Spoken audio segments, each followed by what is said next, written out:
Hey, is it Clay? Is it Clay? Because they are having a war of words that I think there are a lot of good life lessons and obviously some sports media juice that we need to go and talk through. So, Mina Kimes over the weekend said that Clay Travis spread some horrible lies about her. Clay Travis heard about it and said, okay, I hear you. Now what you talking about? Give me some receipts. CVS long. I want to see some receipts. And that's when things started to turn and twist and not exactly come back directly, right? What did Kendrick and them say? Oh, man, look, if I'm going to take flight, it's going to be direct. And when Clay Travis asked Mina to take flight, she had a couple layovers. Let's just say that. So let's just frame this properly. This is just nothing but a political debate in disguise. Like they're really on opposite sides in terms of their politics. And I think that's what's really underlying all of this. But they want to go further than that. They want to play it off. They want to wear makeup on this conversation. Let's be there to see what they dress up. So let's listen to Clay Travis in response to the accusations that came from Mina Kimes. Let's go. So Mina still has never provided any of the horrible lies that we have shared about her. And she said instead yesterday, here's a tiny sample of reactions your work produces and the disgusting hate you engender. You think you've been blackballed because of your politics, but that's not true. There are plenty of people with different views in our industry. The reason no one normal talks to you anymore is because you're a cruel, cynical bully who mines bigotry for clicks. First of all, I wish nobody ever said anything mean on the internet, all right? Go read my mentions sometimes. I would put myself in the top 1% of most often attacked by people saying awful things, okay? I just had a death threat, multiple actual death threats, arrive at my house that is currently being investigated by authorities because someone said they were going to kill me in 10 days, and then they wrote another letter and said they were going to kill me in 4 days, okay? I'm anti-death threat. I'm anti-people saying mean things online. But you can't start a fight by saying your site has published horrible lies about me. And when I say, okay, what are the horrible lies? Share them with me. You then come back and say, oh, your followers are being mean to me online. Now, I played this game just to have a little bit of fun. Mina's followers said much more awful things about me than any of you said about her. You can go check it for yourself. But you can't be a cry bully. You don't get the opportunity to start a fight by saying, hey, people are saying awful things because of your horrible lies. And then I say, okay, what are the horrible lies? And you can't provide a single one of them. Yo, this is life. And life is amazing. Life is beautiful.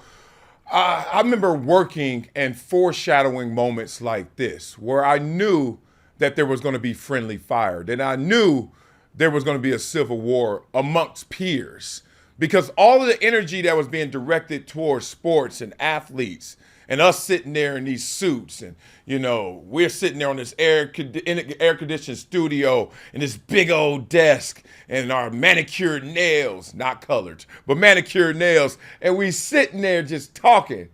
And I remember just saying, man, this energy got to come back. It's coming back because we are making this one direction. Like it ain't got a U-turn in it. So we're here now. And I don't really care who the people are. I care about the lessons that come through the person. So I'm not picking on Mina. I'm not going to pick on Clay. I'm going to use them as I tell my itty bitties.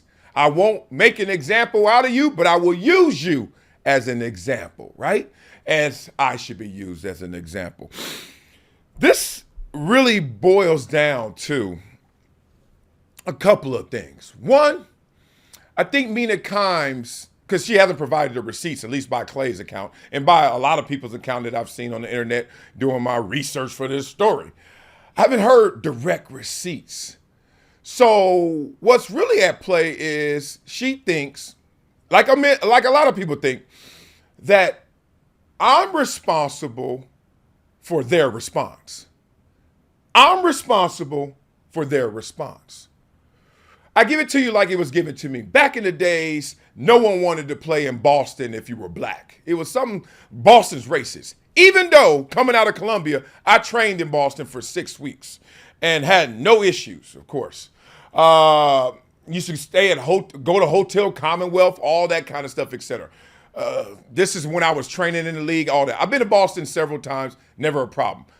But when people said that, my mental framework shifted, and I started to look at Boston differently. Kind of, particular. Let me see if I can find some racist moments and stuff. Didn't happen to me, but I was squinting to try and see what they were coming from. What were they saying? And there were incidents, right? But imagine this, and I remember Cass was saying this, because Tom Brady, the GOAT, in Boston, New England.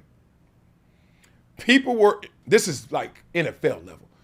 Oh, man, they racist up there. Brady and all them allow that. Brady and all them do that. They got all them white receivers. Cass used to say crazy stuff, and I was like, what?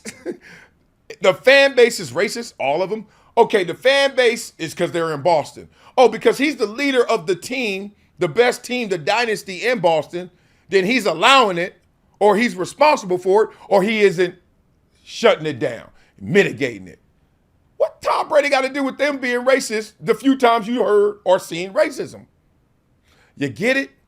To connect someone else to the response of others is at their responsibility. Let's I see some receipts from Mina. That's not on Clay Travis how his fan base takes his words. Just like it's not on you how your fan base takes and twists your words. Because like everybody, and I got a platform, there are people in my fan base that are hood, gangster, ride or die for Wiley. Man, I grew up, I know Wiley from Compton, I know Wiley from Slauson. That's my dog, like knew me. Check the receipts, it's on the internet. And then there are cats on there who hate me, but they still follow me, whatever. And you a sellout, you an Uncle Tom, and they go there all day. I'm not responsible for none of them. Not the left side, the right side, the west side, the east side. I ain't responsible for none of that. I'm just me. So I think that will bring clarity to this beef if we just put the responsibility where it actually lies. Not on fan base and, oh, you're stewing up. Stewing up? That ain't what I'm cooking. That's just what you smelling. So I think we need to clear that up. But the real issue for me is the fragility of the ego. And y'all know I'm going to go here. The athlete ego versus the artist's ego, the announcer's ego. It's a bit different. I'm so thankful that I grew up an athlete because it really firms you in a way that I haven't seen any other industry, occupation, career do for you. I'm talking about inner working. That's why so many of the successful CEOs in this world, and there's studies and stats that show it, are former athletes. Now, let me clarify this because I don't think it came out in my first video on this subject. When I say athlete, I'm not always talking about professional athlete, and I understand why you make that assumption. No, athlete, like you committed to a sport. Like after school, you just didn't ride your bike. You actually went somewhere in a setting, whether it was mano a mano or team setting, and committed 2-3 hours a couple times a week and had a game on Saturday with tuna fish sandwiches. And you had to do that every single year until you peaked out. Some people peak out in the pros, some college, some high school. I'm actually on the board of a group called Athletes Touch, which is a community of former athletes, not all professional athletes, that connect and network. That's my point. But that athlete's ego, high school, college, whatever you want to call it, it's standing on way stronger ground than this artist's ego. How do I know that? Why do I know that? Because you can hear it through this conversation right here between Mina and Clay. You can hear how They can dish it out. And I'm really talking to Mina right now. You can dish it out. Talk about them athletes. Trust me, we've all done it. We've all seen it. We've all been a part of it. Oh, look at him. Look at this. Look at this GM. Oh, this team is not going to be good. Oh, he's not good. You might as well tank the season. Oh, look. Okay, that's fine. You're right. If you're calling Daniel Jones out right now, you're doing your job, right? However, like I always tell y'all, energy can't be created or destroyed, just transferred. Oh, they're going to transfer that energy back to you, whether it's Daniel Jones to you or Clay Travis to you or whoever it may be. And when that happens, it ain't time to start crying. It ain't time to start deflecting. It ain't time to act like woe is me. It's time to stand there in the fire like Daniel Jones has to, right? And that's not what I'm seeing in this moment because the egos are different. Athletes, our ego is based off of objective performance. That's why the athlete walks in the party and all the girls like him. Even if it's a girl. Let me stop. You walk in the party, everybody like you. Everybody like you. Shoot, it don't matter where you go. Athletes show up, fireman, doctor, lawyer, senator, whatever. Who you play for? Every kid. Who you play for? Come on. That's Kevin Durant. You know how the game goes. It's a different objective performance versus subjective people's response. So I've been on both sides. So now I can see it. I can see why Mina went, because that whole subjective people's response, that's how you get paid. I know how I got my job at NFL Network, ESPN, Fox. Some dude who had power, who had authority said, I want you. And as fulfilling as that is, as rewarding as that is, that don't fill you fully in terms of ego. You want to know why? Because you still under the thumb of some other person telling you, Now, in sports, that doesn't happen. No, you get drafted. Oh, yeah, a team calls you, a person calls you. But boy, this game is undeniable. You got to let me go. You could be the best orator ever. You could talk sports. You got the biggest brain in sports, the best tongue to speak it, and still nobody can hire you. Pat McAfee. Whatever you want to say about Pat McAfee, the dude had talent. The dude had something going on, and they ain't even see it. Then he came back and said, ain't no fun when the rabbit got the gun back. And that's how the game goes. So the egos are at play right here. I'm highlighting what an athlete's ego looks like. Y'all ain't got, the reason I'm not cocky, the reason why I'm not an ass, the reason why y'all can walk up to me, I'm so approachable, because I'm so full on the inside, because boy, and this is me. This is me. You know how much love I done got in my life on the daily? It's crazy.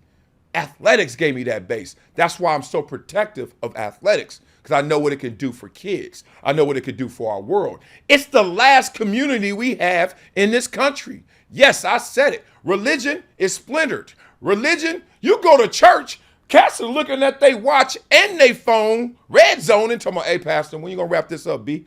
Kick off at 1. Come on now. But sports, oh, we there. We got to protect this. And even those who are covering sports need to be under the same scrutiny as the athletes that they cover. So I see all of this happening, man. The difference between I perform, that's why I'm built up, that's why I got beliefs, that's why I could take the heat. Not all athletes can take the heat. Trust me, I know what y'all gonna say. But I can take the heat in comparison to you who's just sitting there with a suit on, shiny suit, and just talking about people.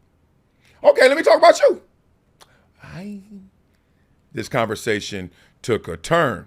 It's the difference between having a tryout, I'm going to show you my skills, versus an audition. I did the part. Did you like it? Like when you walk off the field and you ran a 4.3, you never look at a coach and say, did that impress you? Was that fast? You just walk off the field like, boy, you got my number, holla. You might not even speak.